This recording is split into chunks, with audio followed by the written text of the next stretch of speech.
Cuando una pierna es más corta que la otra, vamos a tratar de aprender dos cosas. Ver si realmente es más corta, cuánto es más corta que la otra y qué va a pasar en el futuro. Por eso el paciente nos consulta a nosotros, no porque teóricamente un ortopedista pediátrico tiene capacidad para ver lo que pasa ahora y de calcular lo que va a pasar en el futuro, porque es especialista en eso, en crecimiento. Eso es lo que tratamos en nosotros. Nosotros vamos a ver un chico de 2 años con 2 centímetros de discrepancia y le tenemos que decir al papá, su hijo en el futuro va a tener 10 centímetros, va a tener 5 o va a tener menos. Porque nosotros sabemos evaluar cómo afecta el crecimiento a una deformidad. No solamente en la discrepancia, sino también en un deseje, en una malformación congénita, en una angulación congénita de la pierna, en una escoliosis. Eso es lo que nos distingue del especialista de adulto. El de adulto te podrá decir, ahora te doy la rodilla, vas a tener una artrosis y te va a hacer un reemplazo. Pero nosotros tenemos que saber cómo el crecimiento le va a modificar la vida al hijo. ¿Qué pasa si uno tiene una pierna más corta que la otra? La mayoría de los padres tienen la idea que dicen, es normal tener una pierna más corta que la otra. No, no es normal, la verdad que no es normal. Lo normal es tener las dos piernas iguales. Pero la realidad es que una discrepancia de menor de 1 centímetro es indetectable, no pasa nada, y salvo para justificar una consulta cada 3-4 meses o cada 6 meses, no hay motivo para seguir a un paciente porque tenga una discrepancia, si sabemos que esa discrepancia no es progresiva, ¿no? Una discrepancia de 1 a 3 centímetros se nota, el paciente puede referir algún síntoma, y una discrepancia mayor de 3 centímetros merece un tratamiento. Esto figura en todos los libros, pero la verdad no hay ninguna revisión sistemática que compruebe que estas cosas son ciertas. Por ejemplo, que da dolor de espalda, que produce escoliosis, o que da artrosis de la cadera sana. Teóricamente, si uno camina con una pierna más corta que la otra, la pierna más larga está en una actitud de aducción permanente y el ángulo de Weaver de ese lado, ¿se acuerdan del ángulo del centro-borde, no? De la cadera que está aducta es menor que de la cadera que está en abducción, que es la cadera más corta. O sea, estaríamos fabricando una displasia de cadera de ese lado y provocando una artrosis en el futuro. A alguien se le ocurrió esto y está publicado y se cita cada vez que escriben un capítulo lo mencionan, pero la verdad no hay ningún trabajo que demuestre que se llame artrosis de cadera por discrepancia de longitud, no hay.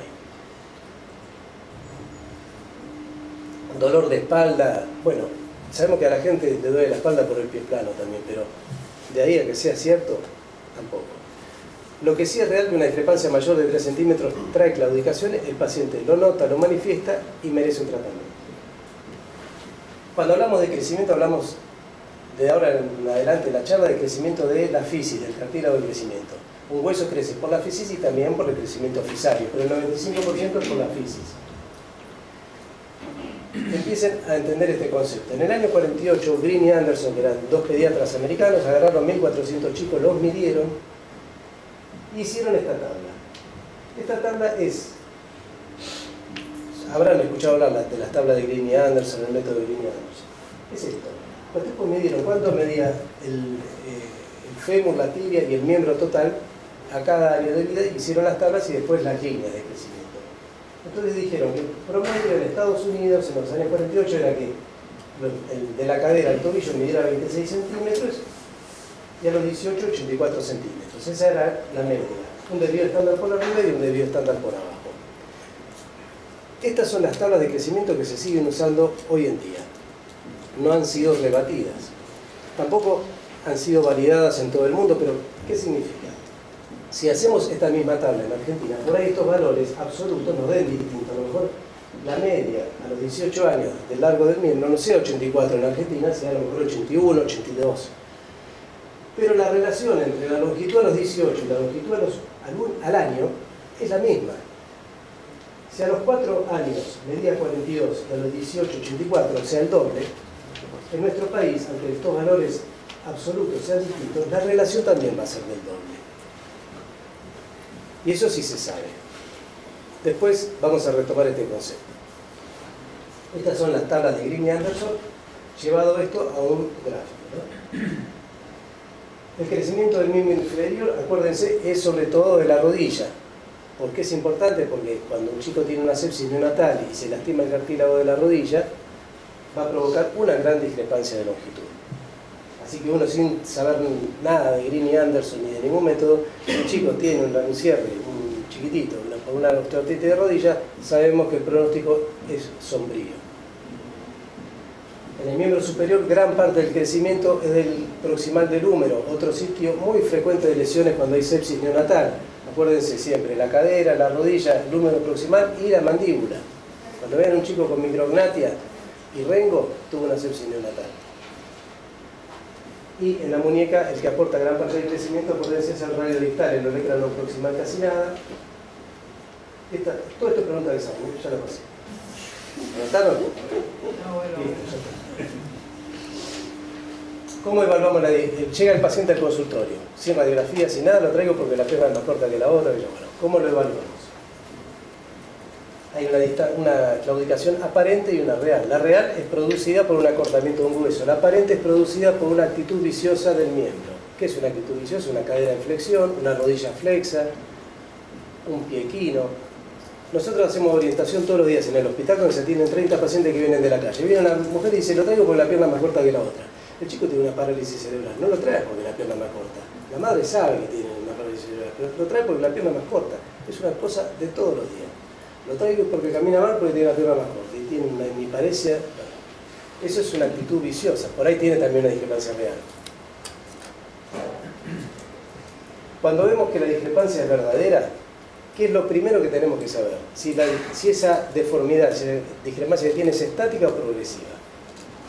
¿Por qué? Porque si es estática, por ejemplo, tuvo una fractura, consolidó cabalgada 1 centímetro y va a ser así toda la vida, supongamos que no compensa, ya está, es simple tratamiento.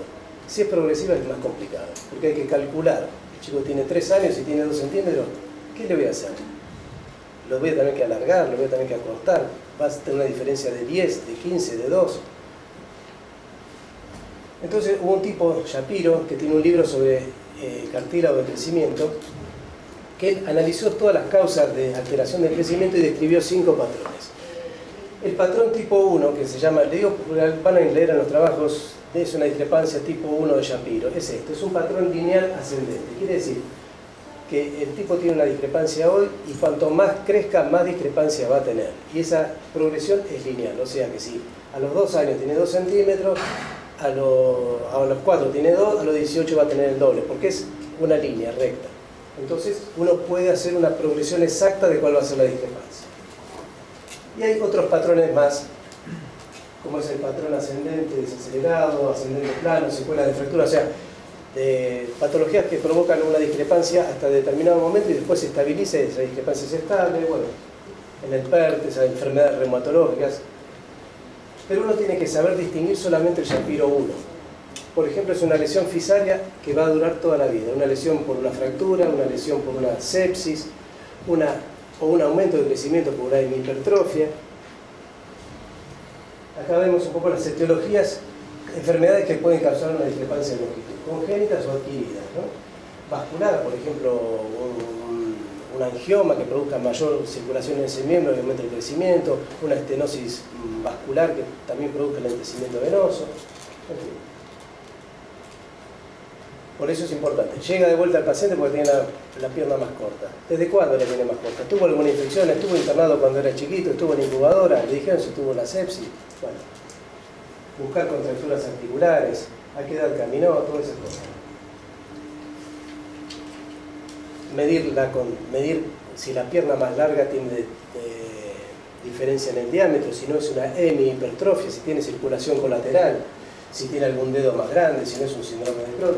Hacer realmente un examen clínico cuidadoso. Y después la medición clínica de los miembros. La medición real se hace desde la espina ilíaca anterosuperior, yo la hago así por lo menos. Palpás la espina ilíaca anterosuperior, haces una rayita con avirome, palpás el mareolo interno, una raya con avirome y se mide con 1 centímetro. Y esa es una medida bastante exacta. Por supuesto, descartando que no tenga una rodilla en flexión o una cadera en flexión. La medición aparente es la que va del ombligo al mareolo, que creo que no la usa nadie. Otra medición muy práctica es con las tablitas. O sea, poner al paciente, sacarle la camisa, ver las 2 crestas ilíacas y colocarle sobre la pierna más corta realces hasta que igualemos las pelvis. Lo más probable es que ninguno de nosotros tenga tablitas en el consultorio. Bueno, usen recetarios, libros o lo que tengan. Recetarios todos tenemos, y si no algún libro, lo vas abriendo y vas poniendo hojas hasta que queden las dos piernas iguales. Después con el centímetro medís cuántos recetarios agregaste y listo, no hace falta las tablitas. Esta medición clínica es muy útil porque, por lo menos para recetarle ya la plantilla o el realce al paciente, más que la radiografía. Uno se puede basar en esto para indicar el realce exacto. Acá tenemos las tablitas, teníamos, ahora ya no está mal. ¿No? Ya no tenemos. Esta no, esa no. Bueno, y le colocamos las tablitas hasta que veo que nivelamos la pelvis y ese es el realce que vamos a indicar en el calzado. El examen radiológico habló un poco Horacio, lo que más usamos es la teleradiografía, que es la radiografía sacada a 3 metros de distancia. Eso da una pequeña magnificación que es despreciable. La podemos hacer acostada o parada, no hay consenso. Si tenemos que medir el eje del miembro, es recomendable hacerla parada, compensando la discrepancia. El riesgo de hacer la parada, si no confiamos en el radiólogo, es que el chico se pare sobre la pierna más corta, flexionando la pierna más larga por la posición en que está cómodo, y en la radiografía nos salen las dos piernas iguales. Y por ahí tiene 4 centímetros de discrepancia. Acostado eso no pasa. Otra radiografía que ya no se hace en ningún lado, el escalograma, que lo deben rechazar porque no es útil. Y la TAC y la edad ósea. La verdad que hoy en día en la mayoría de los centros están haciendo radiografía digital, o sea, o radiografía digitalizada, que uno en el monitor puede medir exactamente cualquier radiografía sin tener que hacer demasiadas vueltas, ¿no? Si tenemos la medición en la radiografía digital, es muy exacta y buena. Y una cosa útil que hay que pedir cuando veamos el cálculo de discrepancia es la edad ósea. La edad ósea es difícil de hacer, no hay un software confiable que haga edad ósea y los radiólogos, si están apurados, hacen cualquier cosa. Realmente es un obstáculo importante para los cálculos que van a venir después. Obtener una buena edad ósea. Después de que hicimos todo esto, que lo medimos, le pusimos los realces, le medimos del ombligo al dedo, todas esas cosas, estamos en condiciones de decir si el tipo tiene una discrepancia real o es aparente. Si es aparente, es otro tema. Si es real, seguimos con la charla. Y si es estática o progresiva. Lo que nos interesa tener a nosotros es una discrepancia real y progresiva porque es un paciente que va a necesitar tratamiento y nos vamos a poder lucir haciendo cálculos. Es lo que viene ahora. ¿Cómo vamos a calcular la discrepancia final? De vuelta, el paciente lo traen porque tiene una pierna, tiene 2 años y tiene una pierna más corta que la otra. Nosotros lo examinamos, ¿sí? Sacamos el teléfono, así lo miramos, hacemos cálculo, el padre no entiende cuándo nació, Bueno, su hijo ahora tiene 2,4 centímetros, cuando sea grande va a tener 6,7. Yo creo que vamos a tener que hacerle un alargamiento a los 8. Y eso lo podemos hacer todo en la primera consulta. Y el padre va a quedar muy impresionado y va a seguir el tratamiento con nosotros. Y es real, no es sanata, es una cosa bastante exacta que uno puede hacer. Si somos capaces de determinar en la primera consulta que la diferencia es real y es progresiva con un patrón de Shapiro tipo 1. Un resumen rápido por los métodos de predicción del crecimiento. Sabemos que la discrepancia es progresiva, ahora tenemos que saber a los 16 años cuando termine de crecer qué discrepancia va a tener. 4 métodos. Todos los métodos son para Shapiro tipo 1. El método de Green y Anderson fue el primer método utilizado que usa los gráficos de Green y Anderson, estima el crecimiento remanente del lado sano, lo comparan a qué velocidad crece una pierna, a qué velocidad crece la otra, y es un método que hoy en día no lo usa absolutamente nadie. El gráfico de Mosley de la línea recta es el gráfico que venía en el Campbell, que creo que sigue viniendo en todas las ediciones del Campbell, ¿no? ¿Por qué? Porque Mosley es un tipo que sigue en actividad y odia al método de multiplier, que es el que vamos a explicar después, y lo sigue publicando en la Clínica Mayo y sigue en el Campbell. Es muy engorroso.